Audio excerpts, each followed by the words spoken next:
NEET এবং জেইর জন্য একটা খুব ইম্পর্টেন্ট কোশ্চেন। একটা ডায়োড আছে যাতে অল্টারনেটিং ভোল্টেজ ফিড করা হচ্ছে, দেওয়া হচ্ছে, যার পিক ভ্যালু বা শীর্ষ মান হচ্ছে V0।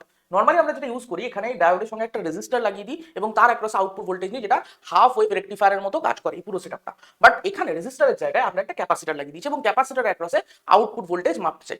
তো যদি আমরা ইনপুট ভোল্টেজের ওয়েভফর্মটা দেখি, একদম সাইনোসয়েডাল ইনপুট ভোল্টেজ, তো একদম এইভাবে ভোল্টেজটা আপ ডাউন করছে।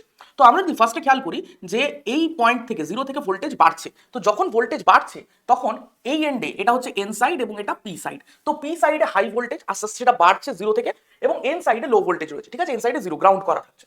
এবার তাহলে এই ডায়োডটা কিছু চলে এলো, ডায়োডটা চলে এলো ফরওয়ার্ড বায়াসে। ডায়োড যদি ফরওয়ার্ড বায়াসে আসে তাহলে ডেফিনেটলি ওর মধ্যে দিয়ে কারেন্ট ফ্লো হবে এবং সেই কারেন্ট ক্যাপাসিটরকে কি করবে, চার্জ করবে। ক্যাপাসিটরকে চার্জ করা মাত্র এদিকে পজিটিভ পোলারিটি, এদিকে নেগেটিভ পোলারিটি ক্রিয়েট হবে এবং ক্যাপাসিটর অ্যাক্রস একটা পোটেনশিয়াল ডিফারেন্স ডেভেলপ হতে থাকবে।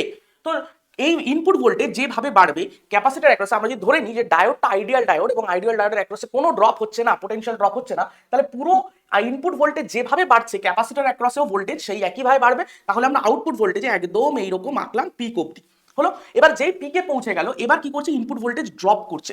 ইনপুট ভোল্টেজ ড্রপ করা মানে কি, আমরা এখন ক্যাপাসিটরে সাপোজ এখানে আমি ধরলাম 10 ভোল্ট, ঠিক আছে, ইনপুট ভোল্টেজের পিকটা আমি ধরলাম 10 ভোল্ট, তাহলে ক্যাপাসিটর এখন 10 ভোল্ট রয়েছে হলো। এবার ক্যাপাসিটরেও যদি 10 ভোল্ট থাকে, তাহলে যখন এবার ভোল্টেজ ইনপুট ভোল্টেজটা নামছে, ইনপুট ভোল্টেজটা 10 এর থেকে কমছে, 9, 8, 7 এরকম হচ্ছে, তখন পি সাইডে সাপোজ ধরলাম 9, আর এন সাইডে কিন্তু এখনো যেহেতু এটা ক্যাপাসিটর অলরেডি 10 ভোল্ট পেয়ে গেছিল, তো ক্যাপাসিটর এদিকে 10 ভোল্ট, অর্থাৎ এন সাইডে হাই, পি সাইডে লো, কারণ পি সাইডে ইনপুটটা আস্তে আস্তে কমছে। তো পি সাইডে লো, এন সাইডে হাই, কিরকম বায়াসিং হলো, রিভার্স বায়াস, কারেন্ট ফ্লো করবে না। সো ক্যাপাসিটর ডিসচার্জ হওয়ার কোনো চান্স নেই, ভোল্টেজটা সেম থাকলো।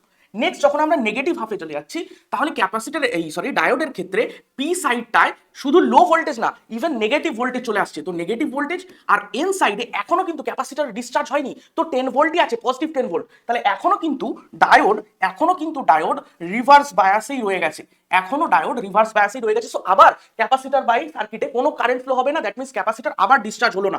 পুরো নেগেটিভ হাফ জুড়েই ক্যাপাসিটরের ভোল্টেজ কিন্তু সেম থাকলো, চার্জও সেম থাকলো। অ্যান্ড পজিটিভ হাফে যখন আবার একই জিনিস ঘটবে, অর্থাৎ জিরো থেকে আবার পিক অবধি যাচ্ছে, তখনও কিন্তু পি সাইডে লোই থাকছে, কারণ পিকটা তো কখনো 10 এর থেকে বেশি হবে না, বাট এন সাইডে 10ই থাকছে, ক্যাপাসিটর ডিসচার্জ হয়নি, এন সাইডে 10 থাকছে, পি সাইডে জিরো থেকে আবার ইনক্রিজ হচ্ছে, তো কখনোই সেটা 10 এর থেকে বেশি হচ্ছে না। তাহলে অলওয়েজ এই ডায়োডটা রিভার্স বায়াসেই থেকে যাচ্ছে, কোনো কারেন্ট ফ্লো হচ্ছে না, ক্যাপাসিটর অ্যাক্রসে পোটেনশিয়াল সেম থাকছে, কোনো ডিসচার্জ হচ্ছে না। তাহলে গ্রাফটা কিরকম হবে, একদম এইরকম গ্রাফ হবে, ঠিক আছে। So this will be the output form of capacitor.